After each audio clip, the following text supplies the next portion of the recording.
तो जो आपके पास सेकंड ऑर्डर डिफरेंशियल इक्वेशन की जो जनरल फॉर्म आपके पास थी वो थी बेटा a2 d2y/dt square plus a1 dy/dt plus a0y is equal to g of t।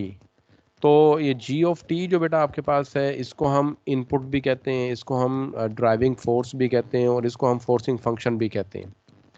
g of t आपके पास क्या है?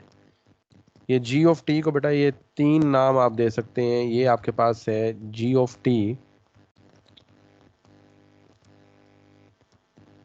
इनपुट, ठीक है। दूसरा नाम आपके पास क्या है इसका? फोर्सिंग फंक्शन,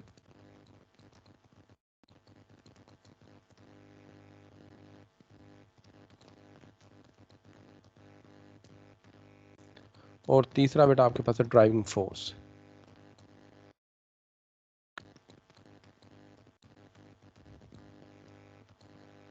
ये डिफरेंट इसके बेटा वैरायटी से नाम लिए जाते हैं, ठीक है। और ये उसके साथ रिलेटेड दो कंडीशंस बेटा आपके पास है। अगर second order linear differential equation आपके पास है तो एक फर्स्ट डेरिवेटिव के साथ कंडीशन होगी और एक विदाउट डेरिवेटिव आपके पास होगी। अच्छा, इसमें बेटा हमारे पास है स्प्रिंग मैस सिस्टम का हमारे पास कॉन्सेप्ट है, ठीक है, स्प्रिंग मैस सिस्टम। और इसमें बेटा हमारे पास है फ्री अनडैम्ड मोशन। तो ये बेटा हमारे पास इस केस के अंदर इस केस के अंदर बेटा आपके पास है कि आपके पास एक स्प्रिंग हो, ठीक है, और उसका एक जो एंड है वो फिक्स्ड प्लेस के साथ अटैच किया गया हो, ठीक है, फिक्स्ड पोर्ट के साथ अटैच किया गया, और दूसरा जो एंड है वो उसका फ्री हो। जो फ्री एंड आपके पास है उसके साथ आप एक मैस m जब अटैच करेंगे, ठीक है, जब आप एक मैस उसके फ्री एंड के साथ अटैच करेंगे, ठीक है, तो वो क्या करेगा, वो लेंथ के अलोंग जो है एलोंगेशन जो है वो क्रिएट करेगा, क्योंकि वेट जो है वो वर्टिकली डाउनवर्ड एक्ट करेगा, और जो लेंथ के अलोंग जो है उसकी एलोंगेशन जो है वो प्रोड्यूस होगी। तो आप नॉर्मल इसकी लेंथ देख लें, ये देखें, ये फिगर दिखाई हुई है लेफ्ट साइड पे। तो वो बेटा एक आपके पास अनस्ट्रेच स्प्रिंग दिया हुआ है जिसकी लेंथ आपके पास एल है, और उसको उसका जो एक एंड है वो एक फिक्स पोर्ट के साथ अटैच किया गया है, और दूसरा एंड उसका फ्री है। जो दूसरे एंड के साथ उसने मैस को अटैच किया है, तो दूसरे एंड के साथ जब मैस को अटैच किया तो ये देखें उसकी नॉर्मल लेंथ के अंदर इंक्रीज हो गया है हमारे पास। तो इंक्रीज कितना आया उसके अंदर? वो हमारे पास एस यूनिट्स हम कह सकते हैं या कुछ हो सकते हैं। तो ये बेटा हमारे पास क्या है, ये जो एलोंगेशन है ये आपके पास against the direction of weight होगी। ये एलोंगेशन जो है आपके पास against the direction of weight. Weight जो है वो वर्टिकली डाउनवर्ड एक्ट कर रहा है, और ये जो स्ट्रेच है जिसको हम कह सकते हैं ये अपवर्ड डायरेक्शन में आपके पास है। तो इस केस के अंदर आप इसको यहाँ पर देखें, जो बी केस दिया हुआ है यहाँ पे हमारे पास, तो वेट जो है वो बैलेंस करेगा इसको। तो ये जो फोर्स बेटा हमारे पास लग रही है यहाँ पे, तो ये फोर्स जो है बेटा ये डायरेक्टली प्रोपोर्शनल है किसके? ये प्रोड्यूस होने वाले स्ट्रेच के। जो स्प्रिंग के अंदर स्ट्रेच प्रोड्यूस हो रहा है वो बेटा हमारे पास, मैंने एक्स लिख दिया, वहाँ पर उन्होंने एस लिखा हुआ है इसको, ठीक है। और यहाँ पर अगर इसको साइन ऑफ प्रोपोर्शनैलिटी हटाया जाए, और ये स्ट्रेच कितना होगा? जितनी फोर्स होगी, यानी कि फोर्स हमारे पास क्या है, वो वेट के इक्वल है। जितना वेट होगा उसके साथ अटैच किया जाएगा, वो उतना ही आपके पास एलोंगेशन या स्ट्रेच जो है वो स्प्रिंग के अंदर प्रोड्यूस करेगा। तो इस तरह बेटा ये हमारे पास जो एफ है ये होगा directly proportional to minus S. ये माइनस एस मैंने क्यों किस लिए लिखा है? क्योंकि वेट की डायरेक्शन, ये वेट और जो इसमें पैदा होने वाला एलोंगेशन है, ये दोनों हमारे पास अपोजिट डायरेक्शन के अंदर है। तो इस तरह जब साइन ऑफ प्रोपोर्शनलिटी बेटा मैं रिमूव करूंगा तो ये क्या बन जाएगा, F physical to minus K S. F physical to minus K S, ठीक है जी। तो ये बेटा हमारे पास यहाँ पर ये आ जाएगा। तो इस चीज़ को क्या कहते हैं आप, F physical to minus K S. तो बेटा ये हमारे पास जो है ये माइनस के एस, इसको हम कहते हैं रेस्टोरिंग फोर्स। इसको क्या कहते हैं हम? Restoring force. ठीक है, समझ आ गई इसकी। तो यहाँ पर बेटा हमारे पास, और ये जो के आपके पास है, के को हम क्या कहेंगे, के इज कॉल्ड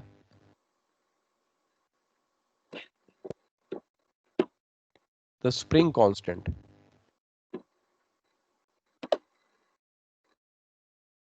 स्प्रिंग कांस्टेंट, ठीक है। और नॉर्मली बेटा हम जो इसके लिए रूल यूज करेंगे वो ये होगा, यानी कि आपके पास ये एलोंगेशन जो है, जब आप इसके साथ वेट वो करेंगे, इसके अगर अगर फोर्स अगर इस पर अप्लाई करते हैं, तो इस पे स्ट्रेच जो एस था, और ये जो पोजीशन अब है, ये इसकी इक्विलिब्रियम पोजीशन है ये वाली। ठीक है, जिस जगह के ये स्टे करेगा ये इसकी इक्विलिब्रियम पोजीशन है। अगर हम इस पर कोई फोर्स अप्लाई करेंगे, तो ये वेट बेटा जो है हमारे पास, ये डाउनवर्ड मूव होगा और स्ट्रेच मजीद इसका बढ़ जाएगा हमारे पास। ठीक है, तो हम नॉर्मली जो इसके लिए कंडीशन इस्तेमाल करेंगे, एफ फिजिकल टू जैसे माइनस के एक्स है, तो के तो हमारे पास ग्रेटर देन ज़ीरो है, और जो वैल्यू है हमारे पास ये डिपेंड करेगी एस के ऊपर।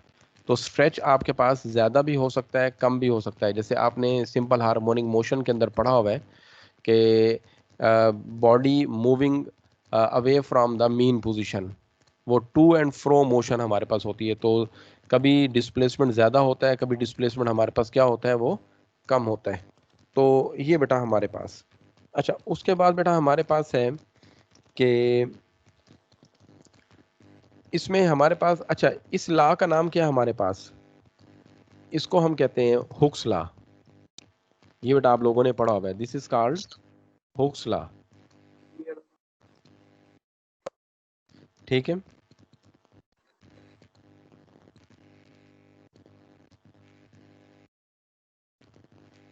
अच्छा, दूसरा बेटा हमारे पास है जब इस मैस को हमारे पास अटैच किया गया है स्प्रिंग के साथ, तो ये इसने क्या प्रोड्यूस किया था, इसने स्प्रिंग में स्ट्रेच जो है वो प्रोड्यूस किया था। ठीक है, कितने अमाउंट का, एस अमाउंट का। ठीक है, जब स्प्रिंग के साथ ये मैस अटैच किया था, तो इसने स्प्रिंग में एक स्ट्रेच प्रोड्यूस किया था, कितने अमाउंट का, एस अमाउंट का। तो ये बेटा हमारे पास, और इसने क्या किया था, ये फिर हमने कहा था कि जैसे इसने स्ट्रेच वो किया और ये आके एक पोजीशन पर रुक गया, तो ये हमारे पास जो ये डॉटेड लाइन जा रही है, this dotted line is called the equilibrium position. ये हमारे पास क्या कहलाई, इक्विलिब्रियम पोजीशन। तो ये हमारे पास वो था जहां पर वेट ने इस जो है हमारे पास फोर्स को, ये जो रेस्टोरिंग फोर्स है उसको उसने बैलेंस किया था। ठीक है, हमारे पास क्या किया था, वेट ने रेस्टोरिंग फोर्स को बैलेंस कर लिया था। तो ये बेटा हमारे पास है। अब अगर देखा जाए हमारे पास जो है, ये एक और चीज़ आपके पास आ रही है, by definition.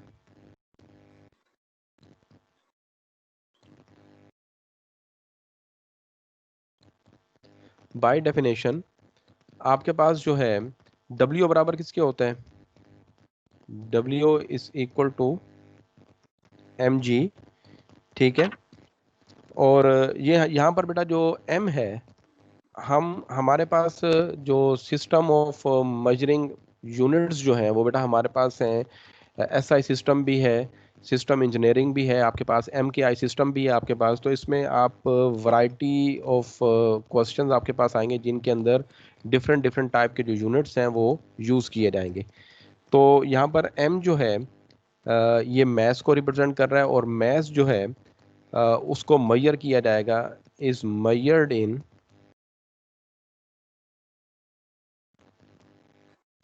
Number one slug.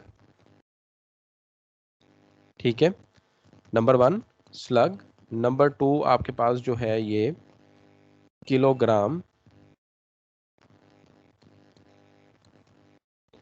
ठीक है, और नंबर थ्री बेटा, या फिर आप इसको क्या करेंगे, और ग्राम्स के अंदर। और नंबर टू बेटा हमारे पास, क्योंकि ये हैंगिंग सिस्टम हमारे पास है, तो यहाँ पर जी की वैल्यू भी आएगी। तो जी आपके पास जो है ग्रेविटेशनल एक्सेलरेशन, तो उसकी वैल्यू बेटा आपके पास है जी इज इक्वल टू, उसको हम लिख सकते हैं, ये आप लोग जानते हैं 9.8 मीटर पर सेकंड स्क्वायर ठीक है। या फिर आप बेटा इसको, अगर 1 मीटर में आपके पास कितने तकरीबन फीट होते हैं, 3.2 या 3.3 फीट होते हैं, तो बेटा ये बनता है हमारे पास 32 फीट पर सेकंड स्क्वायर। ठीक है, ये भी बेटा हम इस्तेमाल कर सकते हैं यहाँ पे। ठीक है, तो अगर इस कंडीशन को देखा जाए, जैसे ये जो हमारे पास एक फिगर बी हमारे पास है, यहाँ पर मैंने क्या कहा, डब्ल्यू जो है बेटा बैलेंस करेगा। डब्ल्यू किसको बैलेंस करेगा हमारे पास, डब्ल्यू बैलेंस करेगा इस फोर्स को, जो रेस्टोरिंग फोर्स हमारे पास है। ठीक है, और नॉर्मली हम इस इक्वेशन को यूज करेंगे। अब यहाँ पर देखें तो डब्ल्यू जो है हमारे पास वो किसके इक्वल है, डब्ल्यू बेटा हमारे पास है mg, और जब इसको के एस को इस साइड पे लेके आएंगे तो के एस नेगेटिव हो जाएगा, इस इक्वल टू 0। ये उसकी हमारे पास क्या है, इक्विलिब्रियम कंडीशन है हमारे पास। This is called the equilibrium condition. अब बेटा उसके बाद हमारे पास है Newton second law of motion, हमने जरा इस्तेमाल करना है। तो हमारे पास अब जरा ये देखो कि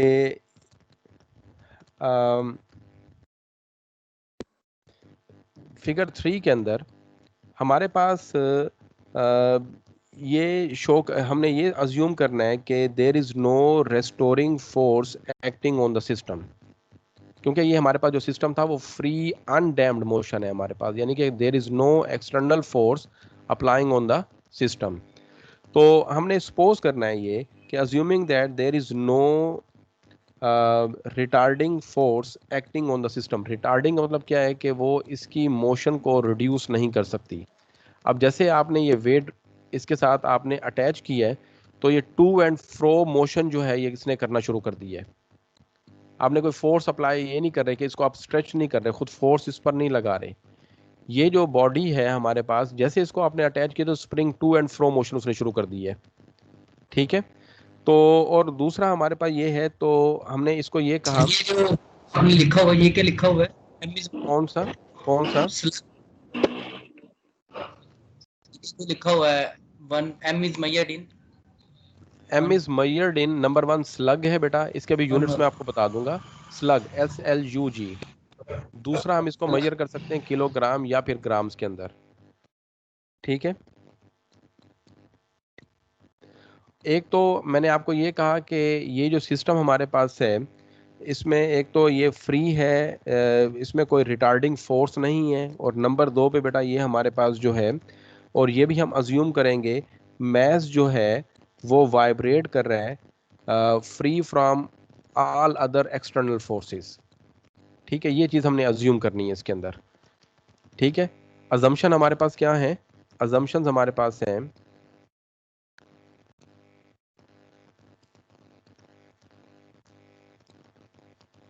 assumptions हमारे पास है, number 1 there is no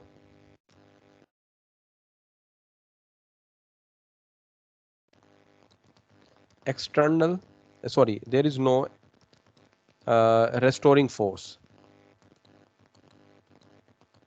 sorry restoring force कह रहा हूँ, retarding force.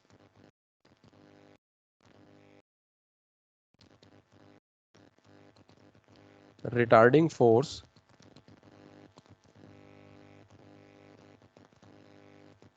Acting on the system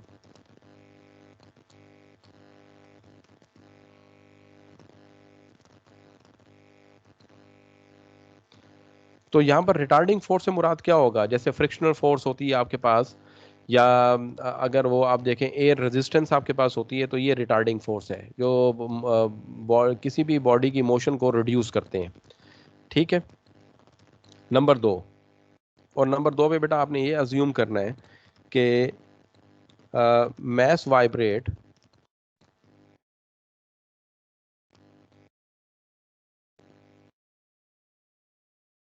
mass vibrate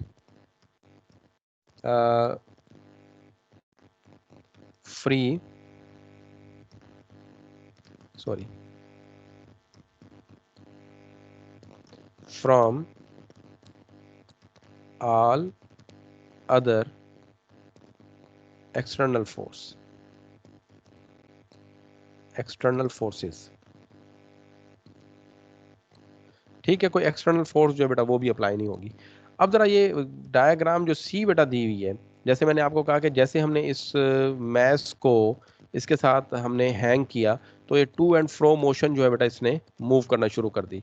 तो यहाँ पर बेटा हमारे पास जो है ये देखें कि एक तो ये एस हो गया हमारे पास, ये जो उसने यहाँ पर एक तो नॉर्मल हमारे पास जब तक इसको अटैच हमने नहीं किया था, जैसे हमने अटैच किया तो ये इसकी है इक्विलिब्रियम पोजीशन। तो अनअटैच्ड सॉरी अनस्ट्रेच्ड और जो इसकी जो इस पोजीशन के इक्विलिब्रियम पोजीशन के दरमियान में जो स्ट्रेच था वो एस था। तो दूसरा जो बेटा हमारे पास है, जब ये फ्री मोशन कर रहा है हमारे पास तो वो इक्विलिब्रियम पोजीशन से कितना एक्सटेंड करता है, दूर चला जाता है हमारे पास, वो एक्स यूनिट चले जाता है। तो इस तरह हमारे पास टोटल डिस्प्लेसमेंट जो है या टोटल स्ट्रेच जो हमारे पास आया वो कितना आया हमारे पास, ये एस यूनिट्स ये वाला और एक्स यूनिट्स ये वाला। तो टोटल अमाउंट कितनी हो गई, S plus x, S plus X. तो बेटा ये हमारा फिर ये जो चीज़ आपने लिखी थी यहाँ पर, ये जो आपने लिखा हुआ है एम जी माइनस के, तो एस की जगह फिर आप क्या लिखेंगे, एस प्लस एक्स। टोटल जो एलोंगेशन बेटा आपके पास आ गया यहाँ पे, ठीक है। तो हम ये कहेंगे कि भाई इसके अंदर जो ये जो फोर्स आ रही है, जो फोर्स हमारे पास हो रही है वो ये वाली है तकरीबन, जो टोटल इस पर एक्ट कर रही है, लेकिन ये अजम्पशंस के दरमियान में रहकर करना है। अब ये समझेंगे कि ये फिर फोर्स कहाँ से आ गई, तो इस टोटल को हम फोर्स कह रहे हैं, ठीक है। अब bye Newton second law,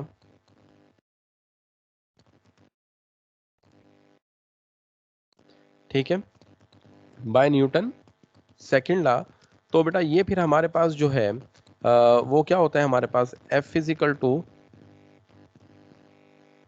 M A, ठीक है, F physical to M A. तो बेटा यहाँ पर आपके पास आ जाएगा एम, ए को क्या लिख सकते हैं, second time derivative of displacement with respect to time, लिख सकते हैं इस तरह, is equal to.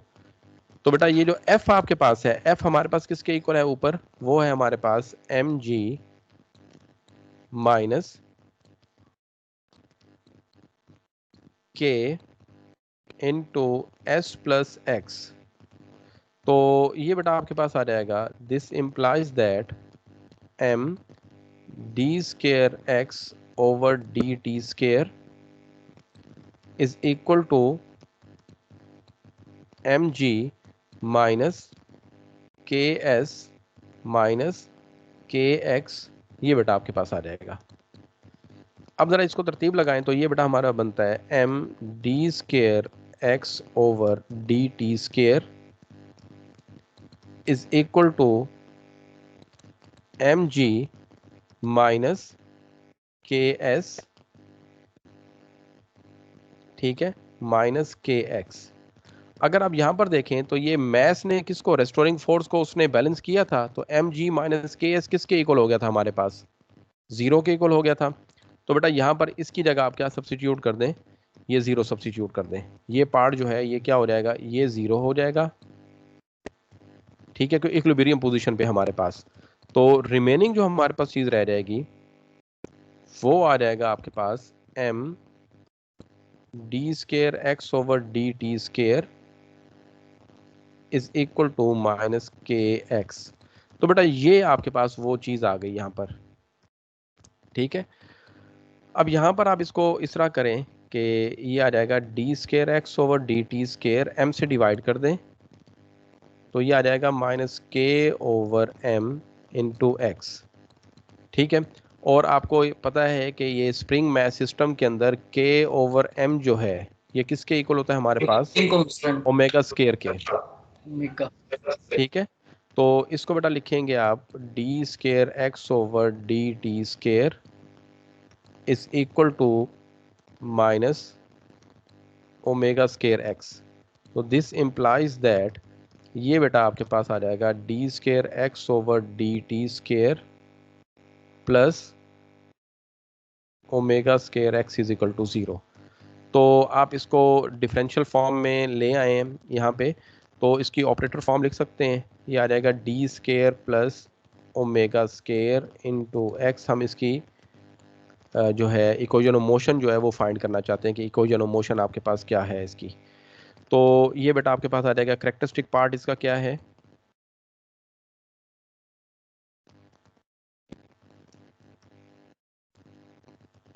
Characteristic part बेटा आपके पास आ जाएगा वो है D square plus omega square is equal to 0। तो ये बेटा आपके पास आ जाएगा this implies that D is equal to plus minus omega iota. ठीक है, तो इस तरह बेटा जो हमारे पास इसका सलूशन आएगा वो क्या होगा, वो बेटा हमारे पास आएगा A cos omega T plus B sine omega T. तो बेटा ये आपके पास चीज़ें थी यहाँ पे जो हमने यूज़ की हैं। अच्छा, अब हमारे पास हम इसकी एग्जांपल वगैरह लेते हैं तो उसको सॉल्व करते हैं। ये हमारे पास है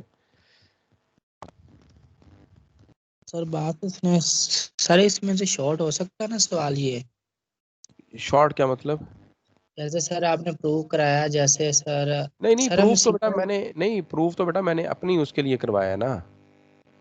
ठीक है, ये आपके उसके लिए नहीं है। ठीक है, हमने नहीं करना। नहीं ये तो मैंने समझाने के लिए किया बेटा, ये इक्वेशन आई बनी कैसे है। ठीक है, सर ये जो आज लेक्चर जहाँ से शुरू किया था थोड़ा सा उसका बता दें। वही शुरू वहीं से ही किया बेटा सारा। इस सिस्टम से किया वो हाँ जी हाँ जी, यहीं से शुरू किया बेटा। Page number 2। अच्छा, ये बेटा आपके पास आ गया यहाँ पे, तो यहाँ पर हम इसको शुरू करते हैं। ये एग्जांपल आ रही है यहाँ पर, आप लोग सारा इसको अंडरस्टैंड कर लेंगे कि हमारे पास कैसे कैसे यूनिट्स बेटा यहाँ पर यूज़ होने हैं। तो ये बेटा आपके पास है, और ये फर्स्ट पार्ट बेटा जो आपके पास आ रहा है वो है फ्री अनडैम्ड मोशन का। क्योंकि मोशन होती है हमारे पास दो तरह की, एक होती है बेटा हमारे पास मोशन जो है हमारे पास दो तरह की होती है। एक मोशन जो है बेटा वो आपके पास अनडैम्ड होती है,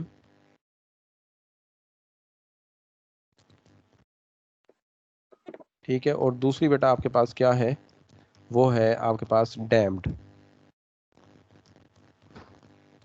दूसरी आपके पास क्या होती है, डैम्ड। और डैम्ड की आगे दो मजीद टाइप्स हैं आपके पास। एक बेटा आपके पास होती है अंडर डैम्ड,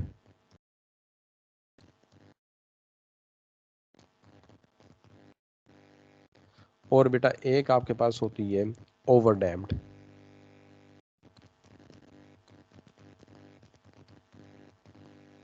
ठीक है, तो ये बेटा जब हमारे पास होती है यहाँ पे अंडर डैम्ड, हमारे पास होती है अंडर द इक्विलिब्रियम पोजीशन,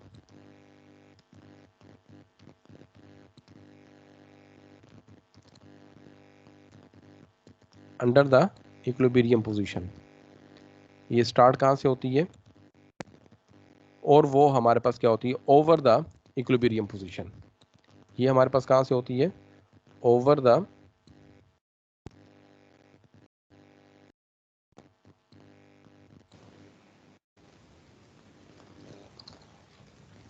ठीक है।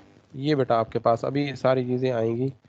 और ये अनडैम्ड जो होती है बेटा, इसके अंदर कोई, जैसे आप लोगों ने रेजोनेंस पढ़ा हुआ है, रेजोनेंस के अंदर आपके पास क्या होती है, शुरू में ज़्यादा, फिर आहिस्ता आहिस्ता उसका एम्पलीट्यूड क्या होता जाता है, क्योंकि उसके अंदर आपके पास जो है रिटार्डिंग इफेक्ट्स होते हैं हमारे पास, क्योंकि मोशन आहिस्ता आहिस्ता क्या होती जाती है, कम होती जाती है। जैसे सिंपल हार्मोनिक मोशन आ गया, पहले उसका एम्पलीट्यूड ज़्यादा होता है, फिर वक्त के साथ साथ उसका एम्पलीट्यूड क्या होता जाता है, कम होता जाता है। लेकिन इसके अंदर आपके पास अनडैम्ड हमारे पास क्या होगा, इसमें कोई फोर्स उसके ऊपर एक्ट नहीं कर रही, और ये फ्री फ्रॉम, ये इक्विलिब्रियम, ये बेटा आपके पास, ये आपके पास जो है ये अनडैम्ड मोशन है आपके पास।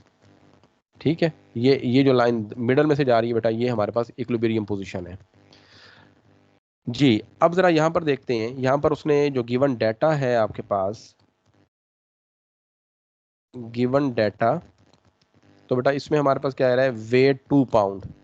तो W इज इक्वल टू कितना हमारे पास है, 2 pound 2 lb। This implies that बेटा W is equal to 2 pound है हमारे पास। तो ये आपके पास आ गया एक तो, ठीक है। दूसरा जो है आपके पास दूसरा आपके पास है, अगर आप देखें तो जब ये स्प्रिंग के साथ ये 2 पाउंड अटैच किया जाता है, स्प्रिंग में स्ट्रेच प्रोड्यूस करता है कितने का, 6 इंचेस का। यानी कि स्ट्रेच जो है बेटा वो हमारे पास, हम उसको रिप्रेजेंट करते हैं एक्स के साथ, और वो बेटा हमारे पास है 6 इंच। ठीक है, अब आपने क्या करना है, इसको फीट में कन्वर्ट करना है। तो 12 से डिवाइड करें तो बेटा ये फीट में कन्वर्ट हो जाएगा, तो ये आ जाएगा हमारे पास 1/2 फीट। ठीक है, तो जब 2 पाउंड का वेट हमारे जी जी ऐसे बेटा, यूनिट, ऐसे यूनिट्स। ये बेटा उसमें क्योंकि ये देखे ना, अगली जो हमारे पास जो यूनिट्स दिए हुए हैं वो हमारे पास किस में दे रहा है, ये वो फीट्स पर सेकंड में दे रहे हैं, तो फिर सारा उसको बेहतर है कि हम उसको अगर फीट पर सेकंड में कन्वर्ट कर लें तो बेहतर हो जाएगा, क्योंकि वो पाउंड में दिया हुआ है।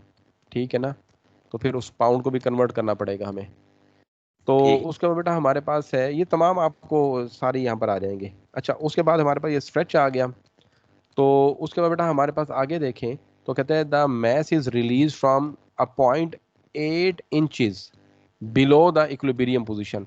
तो एक मैं डायग्राम यहाँ पर बना रहा हूँ, ये देखें, ये इक्विलिब्रियम पोजीशन आपके पास, ये लाइन जो है ये इक्विलिब्रियम पोजीशन को शो कर रही है। ये बेटा ये आपके पास है, ये जो साइड आपके पास है बिलो द इक्विलिब्रियम है, और ये बेटा हमारे पास क्या है, अबव द इक्विलिब्रियम पोजीशन है। अगर मैं यहाँ पर इसको थोड़ा मार्क कर दूँ, ये मैं बिलो द इक्विलिब्रियम पोजीशन को रेड एरो से शो कर रहा हूँ, और above the restore sorry equilibrium जो है उसको मैं ब्लू से।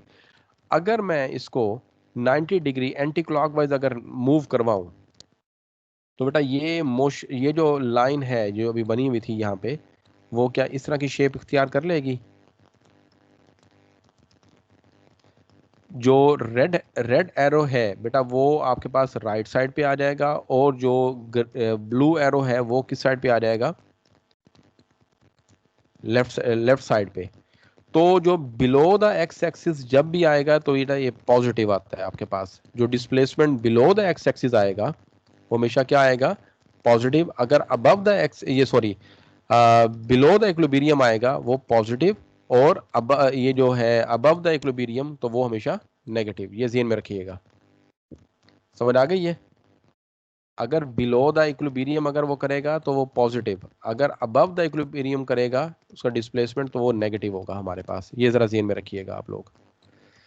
अच्छा, यहाँ पर वो ये ग्रेविटी के जी साथ रिलेटेड है, ग्रेविटी के जी साथ रिलेटेड, मतलब ग्रेविटी जब नीचे की जी तरफ जी जा जी, रहे हाँ होते जी हैं हाँ तो जी वो हाँ जी हाँ पॉजिटिव जी होती है। हाँ जी हाँ जी, उसी के साथ ही है। The mass is release from a point 8 inches below. बेटा ये उसकी इनिशियल कंडीशंस दी हुई है हमारे पास, तो ये आ जाएगा हमारे पास एक्स ऑफ 0, वो कितना हमारे पास है 8 इंच।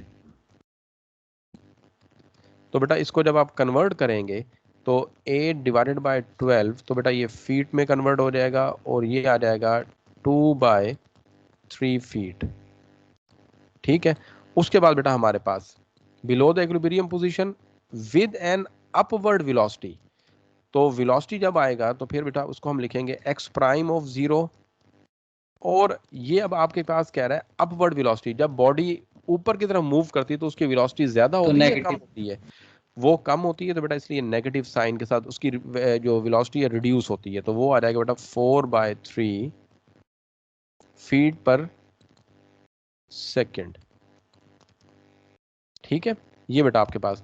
तो कहता है कि हमें आप determine the equation of free motion, तो बेटा आपने एक्स ऑफ टी जो है वो फाइंड करना है।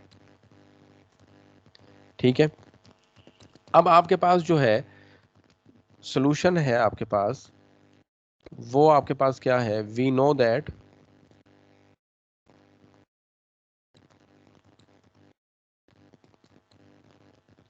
वो आपके पास क्या था बेटा, उसमें आपके पास है m into d square x over D T square is equal to minus के एक्स। इसको बेटा हम इक्वेशन नंबर 1 का नाम दे देते हैं। हमें वैल्यू मालूम करनी है m की भी और k की भी, मैस भी मालूम करना है और स्प्रिंग कांस्टेंट जो बेटा वो भी मालूम करना है। अब हमारे पास जो है वी नो दैट W बराबर बेटा किसके होता है हमारे पास, W is equal to mg होता है, और W की बेटा वैल्यू कितनी है हमारे पास, W की वैल्यू बेटा हमारे पास है 2, बेटा ये 2 पाउंड यहाँ पर लिख दिया हमने। और दूसरा बेटा हमारे पास M नहीं है, हमने M मालूम करना है। G की वैल्यू कितनी बेटा हमारे पास है, ये 32 फीट पर सेकंड स्क्वायर। ठीक है ये 10 नहीं होती जी की वैल्यू? बेटा वो 10 होती है, मैंने आपको बताया कि वो मीटर पर सेकंड है। आपने फीट में जब कन्वर्ट करना है तो बेटा वो आपके पास क्या आ जाएगा, तो 3.2 आई थिंक होते हैं एक फीट के अंदर ना, सॉरी एक मीटर के अंदर तकरीबन 3.2 फीट होते हैं तकरीबन। तो देखें उसको 10 से वहां पर मल्टीप्लाई करें तो 32 फीट बन जाता है बेटा। ठीक है, तो अब इसको बेटा जब आप रिजॉल्व करेंगे तो m की वैल्यू क्या आती है आपके पास, तो ये देखें 32 डिवाइड हो जाएगा तो ये आ जाएगा 1/16, ठीक है, pound second square divided by feet. और दिस इज कॉल्ड, और इसको हम कहेंगे m इज इक्वल टू, ये बेटा बन जाएगा 1/16 स्लग। ठीक है, pound into second square divided by feet जो है ये बेटा हमारे पास क्या होता है, इसको हम स्लग कहते हैं। ठीक है जी, अब हमें k की वैल्यू फाइंड करनी है। तो बेटा f इजिकल टू क्या होता है हमारे पास, f इजिकल टू kx। ठीक है, और अब आप लोग जानते हैं कि f जो है वो वेट के इक्वल होता है हमारे पास, जितना वेट होगा उतनी ही फोर्स अप्लाई होगी। तो f इजिकल टू w। तो बेटा फिर f की जगह आप क्या पुट करेंगे, w पुट कर दें और ये आ जाएगा kx। अब आप देखें कि w की वैल्यू कितनी थी हमारे पास, 2 पाउंड थी। के x कितना था हमारे पास, x हमारे पास था बेटा 1/2 फीट। अच्छा जी, वो तो टू ये टू तो वेट है ना, मतलब वो हमारे पास तो वो है जो मैस बेटा है। उधर तो हमने मास के तौर पर, नहीं नहीं, ये वेट यहाँ ये पर लिखा हुआ बेटा, ये वेट लिखा हुआ है। तो इधर हमने मास के तौर पर भी सही। नहीं, नहीं ठीक हो। नहीं, ओके कोई सर। चीज भी नहीं की बेटा। तो यहाँ पर k इज इक्वल टू क्या आ जाएगा, k इज इक्वल टू आ जाएगा 4 पाउंड पर फीट। ठीक है बेटा, ये k की वैल्यू भी आ गई और m की वैल्यू भी आ गई बेटा। इसको इक्वेशन नंबर 1 में सब्स्टिट्यूट करो तो 1 इम्प्लाइज, तो ये m आपके पास क्या है 1/16 d square x over D T square is equal to k किसके इक्वल है, वो 4 के इक्वल है, इंटू एक्स इज सॉरी, इसको बेटा 16 से मल्टीप्लाई करो तो क्या बन जाएगा, तो ये बन जाएगा आपके पास D square x over D T square is equal to -64x। ठीक है जी, तो ये बेटा आपके पास आ जाएगा D square x over D T square plus 64x is equal to 0। बेटा इसकी जो हमारे पास है ऑपरेटर की फॉर्म जो आएगी वो क्या आएगी, d square plus 64 into x is equal to 0। ठीक है, तो d इज इक्वल टू आपके पास क्या आ जाएगा, d इज इक्वल टू आ जाएगा +-8 आयोटा। ठीक है जी, समझ आ गई है। तो इस तरह बेटा जो हमारे पास आएगा x of t is equal to c1 cos 8t plus c2 sin 8t। ठीक है, तो बेटा ये आप इसको किसका नाम दे दें, 2 का। अब वो जो आपके पास इनिशियल कंडीशंस थी बेटा उसको हमने इस्तेमाल करना है और हमने इस C1 और C2 की बेटा वैल्यू फाइंड करनी है। तो पहले ही बेटा जो कंडीशन आपके पास थी वो आपके पास क्या थी, वो आपके पास थी, वो आपके पास थी x इज इक्वल टू, क्या थी वो हमारे पास, x इज इक्वल टू 2/3, यानी कि x आपके पास था 2/3। ठीक है, और t आपके पास क्या था, वो 0 था। 0। ठीक है ना, इन 2। तो बेटा ये आपके पास क्या आ जाएगा, ये 2/3 लिखेंगे यहाँ पे। तो यहाँ पर आपके पास जब जब t को 0 पुट करेंगे बेटा ये cos 0 1 हो जाएगा, ये sin 0 0 हो जाएगा, तो ओनली आपके पास क्या रह जाएगा, C1। बेटा ये C1 की वैल्यू आपके पास आ गई। अब हमारी दूसरी कंडीशन जो है वो रिलेट कर रही है डेरिवेटिव के साथ, ठीक है, वो वेलोसिटी है ना हमारे पास, तो इसकी वेलोसिटी, इसको वेलोसिटी में कन्वर्ट करना है, तो डिफरेंशिएट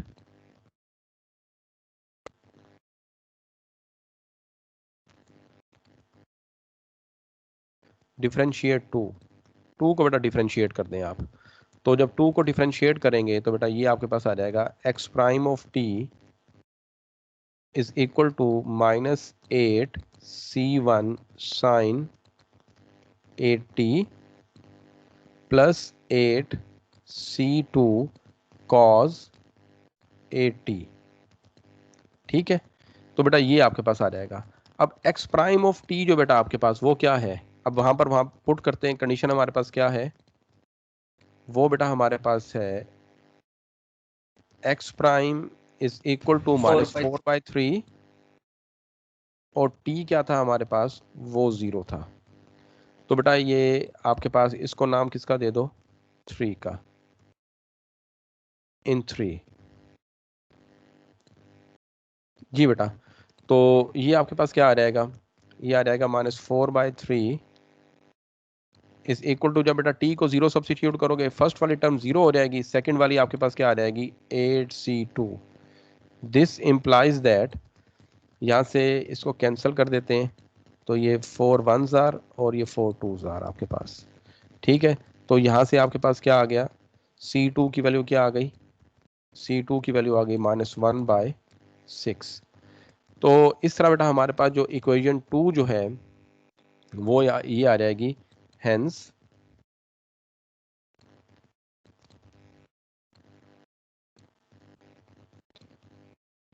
equation 2 becomes,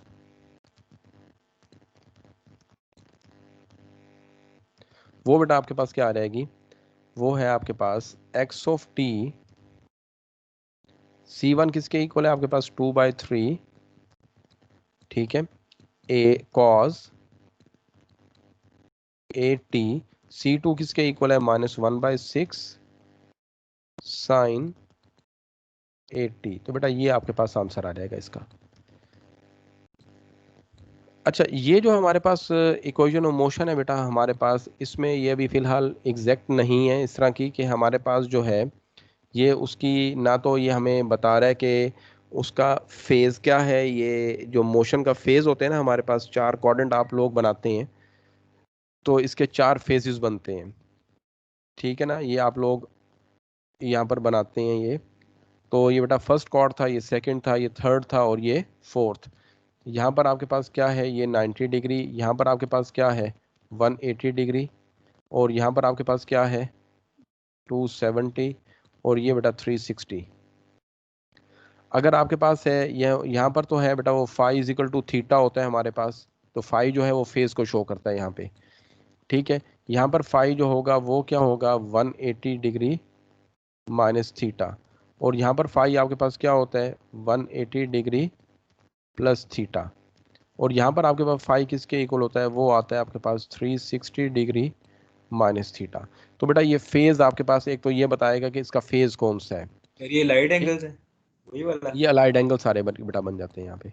अच्छा, उसके बाद बेटा हमारे पास जो है, और वो ये मोशन जो है हमें उसका एम्पलीट्यूड भी नहीं बता रही, ये हमारे पास जो है ये मोशन उसका एम्पलीट्यूड भी नहीं बता रही कि इसका एम्पलीट्यूड कितना है हमारे पास। एम्पलीट्यूड का मतलब ये है कि इसका जो है हमारे पास इक्विलिब्रियम पोजीशन से ये कितना अप है और कितना डाउन है ये हमारे पास, ठीक है, या इक्विलिब्रियम से इसका इसका डिस्टेंस कितना है हमारे पास, तो वो एम्पलीट्यूड बेटा हमारे पास वो भी नहीं बता रही। तो हम इसके लिए ना क्या करेंगे, एक अल्टरनेट फॉर्म है, तो अल्टरनेट फॉर्म को हम यूज़ करेंगे और उसके ज़रिए बेटा हम इसका ये जो है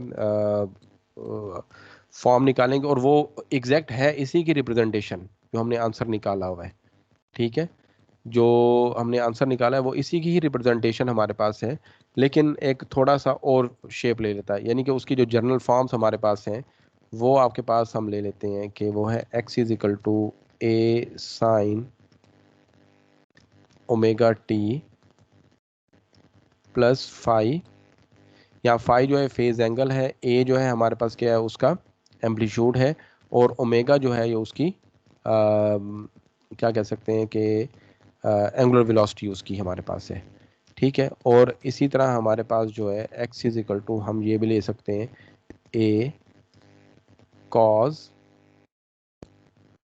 ओमेगा टी माइनस फाई, ठीक है। तो ये बेटा हम ये भी हो सकता है यहाँ पे।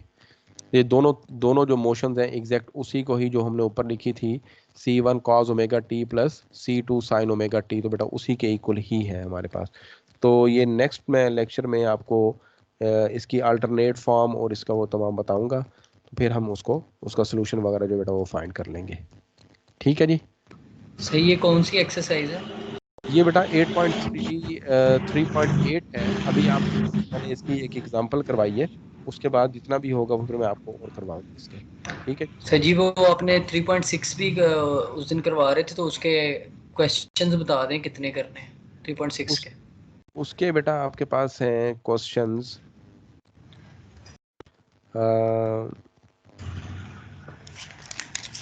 ठीक है। ये समझ आ गया, क्लियर हो गया ये?